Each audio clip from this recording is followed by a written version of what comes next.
Pruning lavender. In this video, we will show you how to prune the lavender plant, keeping it tidy and prolonging the life of the plant.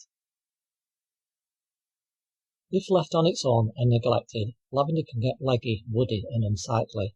In order to keep the plant compact and tidy, it is advised to prune them at least once a year in late summer. This is best done right after the beautiful purple flowers have finished flowering.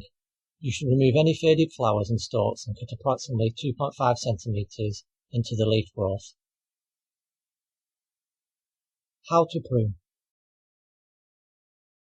Grab a pair of secateurs and remove the flowers and some of the green stem growth by up to a third.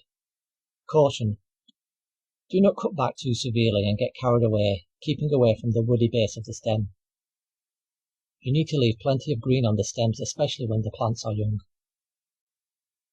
You can cut an even dome shape by leaving the stems longer in the middle and gradually going shorter as you move to the outer edges of the plant, but this is your preference. Pruning may produce a second bloom of flowers. You need to prune these the same way as mentioned previously, but do it before the cold autumn weather begins. Why you should not cut into the old wood. Don't prune lavender too hard after the summer ends, or it may struggle to survive the onset of colder weather. If you crop the entire plant back to old wood, the stems may not rejuvenate and may cause the plant to die. Lavender is an evergreen plant, meaning that it keeps and needs its leaves all winter.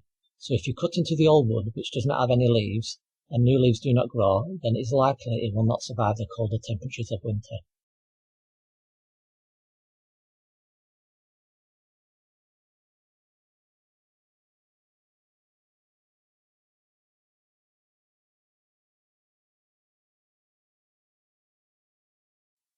When to prune lavender.